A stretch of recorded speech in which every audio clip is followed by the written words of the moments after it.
Seth, how many yoga teacher trainings have you actually done? I have done 6 or 7, at least. Uh-huh. I've done 2 200-hour trainings. I've done 1 300-hour training, and multiple 20, 50, 70-hour trainings. Yeah. And then how many trainings have you contributed to as a teacher, either as like a guest teacher or like presenter or lead? 4 trainings as a lead, and then this coming one will be the 5th. And then as a contributor to trainings, probably 3 or 4 or something like that. Yeah, maybe 5. So that's many thousands of hours in trainings. Yeah, I mean, just as a lead, as a primary teacher in the training, I mean, you're there with the student, plus all the work that goes into creating content and lessons. And as like a mentor or support, you're there on the weekends. So, that's days, about 16 hours. Yeah. On the weekends for 9 weeks, because that's about how long it takes. Yeah. It's a big commitment. Something I really love about working with you, and I've observed this to you before, is that we've partnered for so long and we're so aligned in some things, but also we are often oriented like the opposite direction. Like you jump in, you're like, give me the training, I'm gonna do the training, you're gonna lead the training. And I was hesitant about my first training. I knew I wanted to do it, but I was like, I don't know. And then it took me almost 10 years of teaching to really feel like I was hungry and really ready for that next training. It took me a lot of time to process and implement my first training. And then, having babies and moving and all of the other things, but it took me a while to get to no, I need that next training. I can feel the floor of my teaching kind of falling out underneath me and I need to go back. So I think we complement each other that way, and we sort of span the gap of hunger from I would live in teacher training versus I will go when I need to. What do you like about? No, the question I'm going to ask is I feel in myself that there's a similarity in being in training, whether you're a lead or a student. Yeah, and I wonder if you can speak to that in your own experience. I definitely believe that, you're both in a process of learning. And I've said before in teacher trainings in the past, as either lead or a mentor, that really a guru or a teacher is really made through the students, through the disciple, right? One only really attains that status of guru or teacher because the disciple or student acknowledges that the person.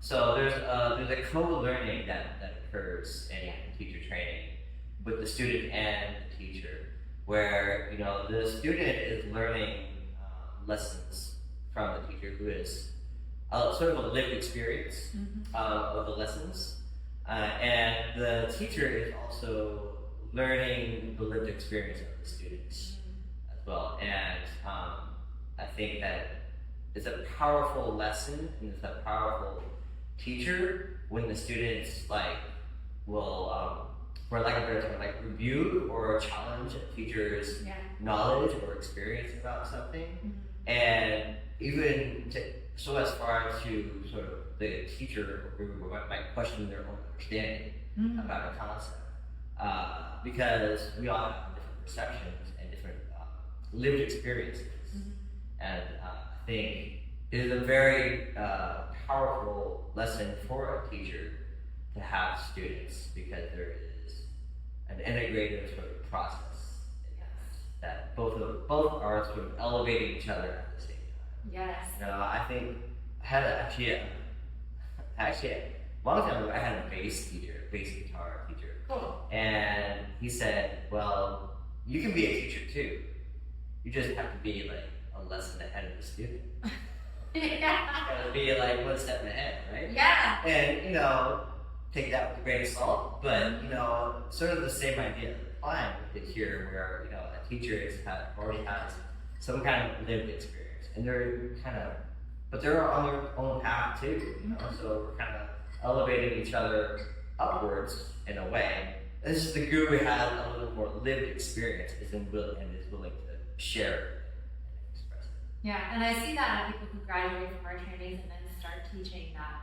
But teaching is its own practice, and their practice broadens from something where their awareness is internal to themselves to something where their awareness now encompasses their student.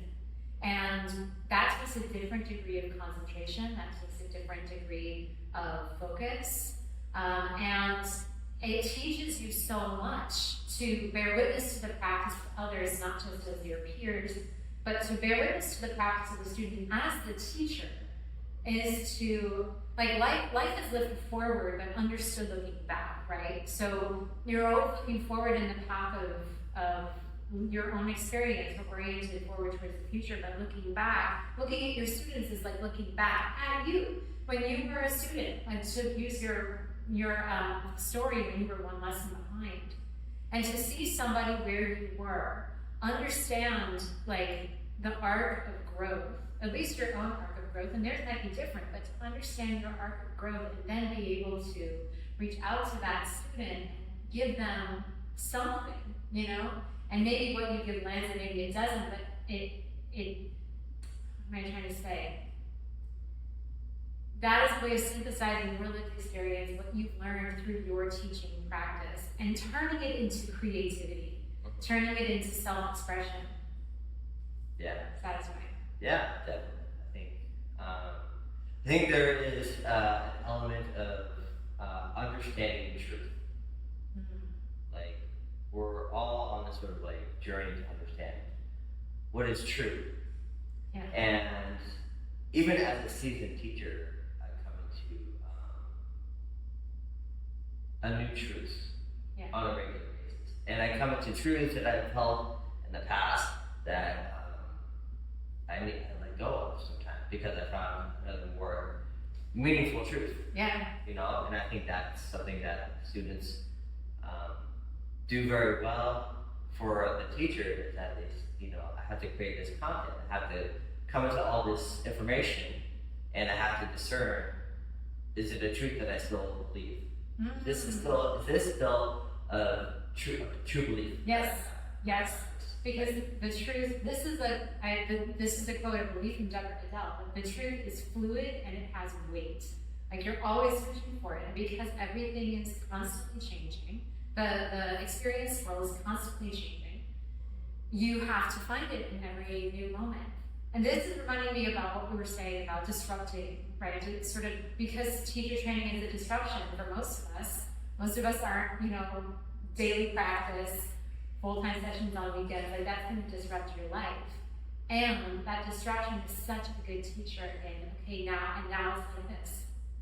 And now it's like this. And how do you realign with the meaningful truth? How do you find that meaningful truth in each moment? Even when it's hard, even when you wake up on that 36th day of training and you don't really want to take another floor class. Yeah. And then you do. You do. Because you're on the bandwagon. Yeah. The right.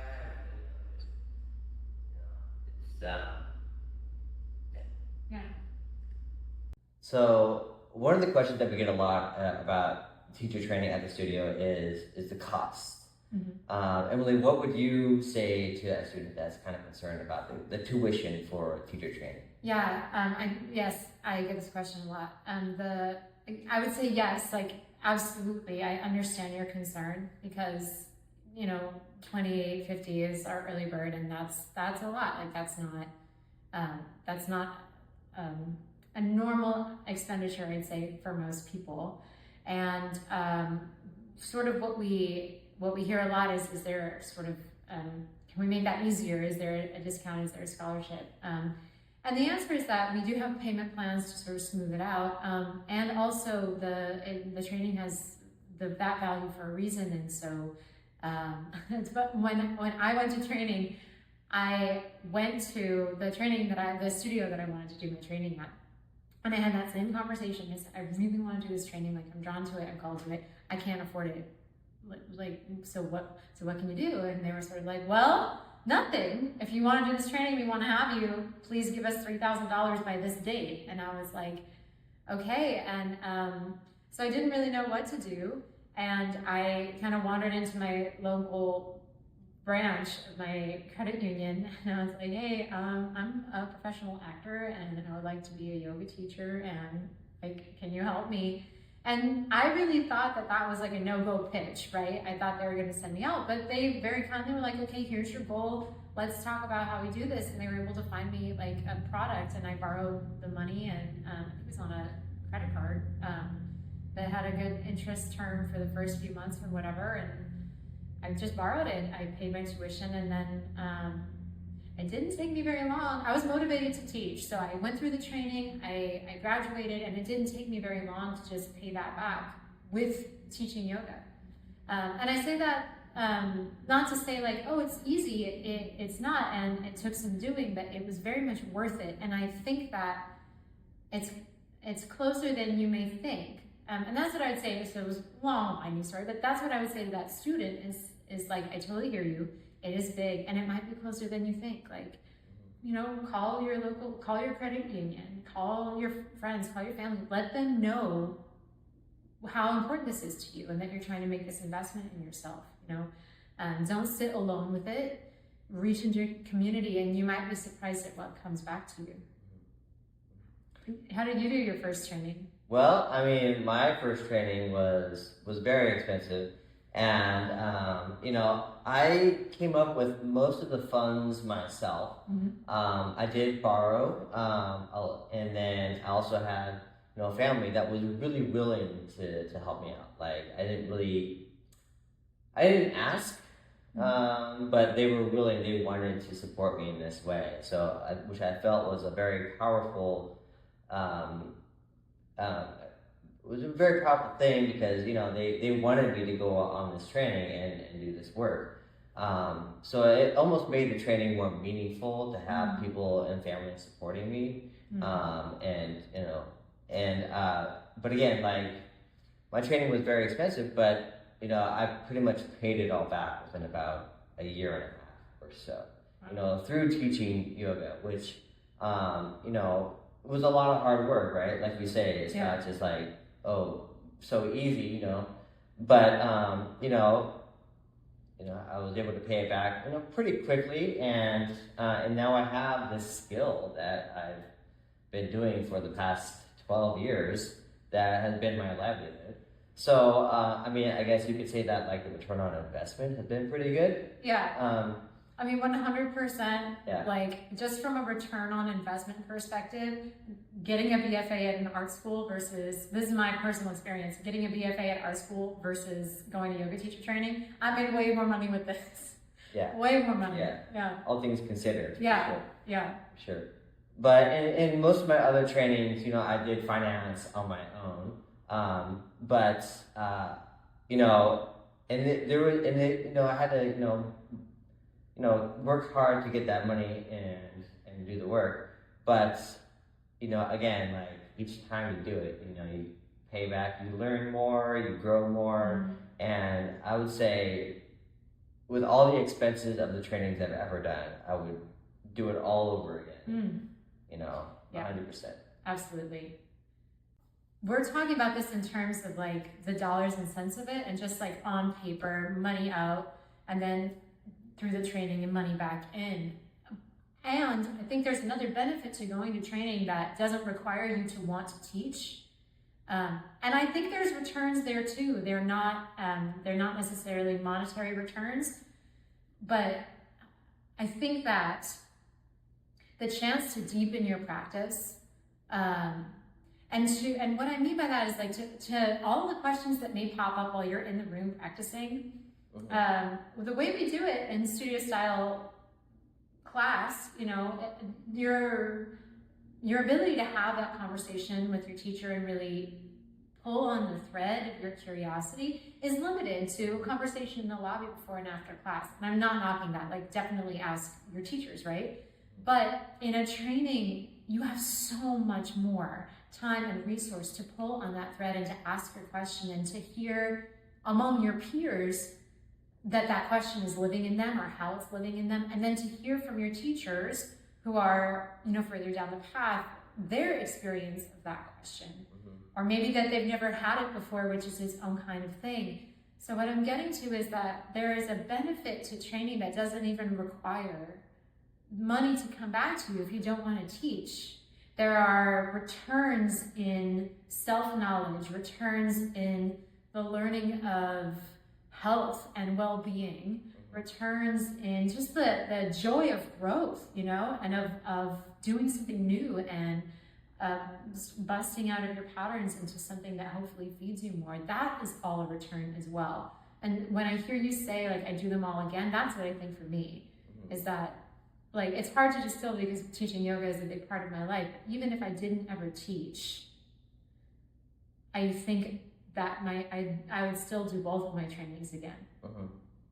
Yeah, for sure. And I see really, like, there's two outcomes that arise when someone completes a yoga teacher training. And one is that they learn how to teach the yoga, and they teach yoga maybe at a studio or another space, maybe a senior center or somewhere out in the community. Right, private sessions. Yeah, private sessions for sure. The other outcome is that they deepen their own relationship with the practice. So when you practice at home, no matter what you're doing, whether you're doing asanas or maybe you're doing some sort of mindfulness work,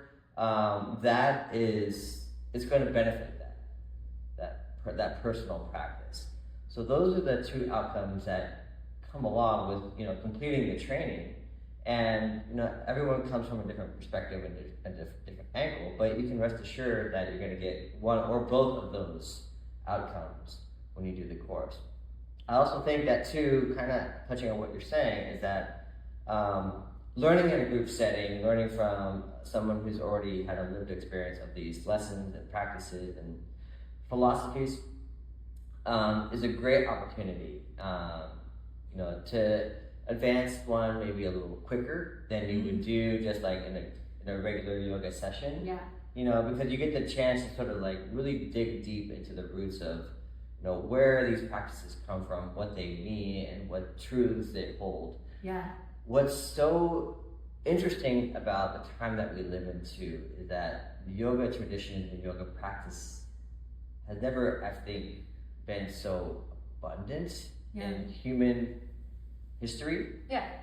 Like these yoga practices, teachings, and philosophies have been pretty well, I say, centralized in the East, and sort of kept secret and kept, a little bit not so prolific. But now we live in an era where we have a lot of yoga going on, and we have a lot of access to yoga. So I think we live in a special time where you can sit with a teacher and have these discourses and examine these truths, pretty well, without having to travel across the world, unless you really want to, or go on a real, like, just become a renunciant or a sannyasin or an ascetic. And really, what we teach for the lay practitioner, we're not teaching people how to be monks or yogis sitting in a mountain cave.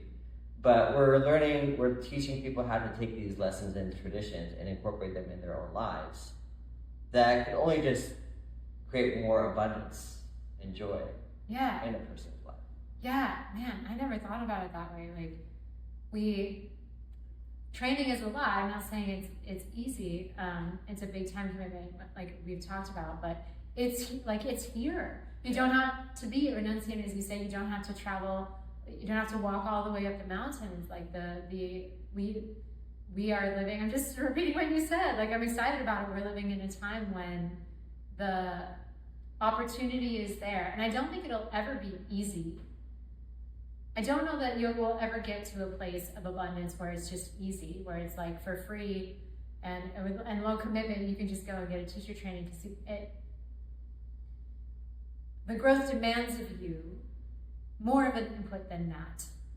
That said, it's easier than it's ever been, likely. You can go to your neighborhood yoga studio and sign up for their training, and for, it's not a no-cost situation. Like, its tuition is substantial. It's less than buying a car. It's less than going on most vacations, and it's an experience that you will hold and hopefully support growth, not just like right now and intensively. It is intensive.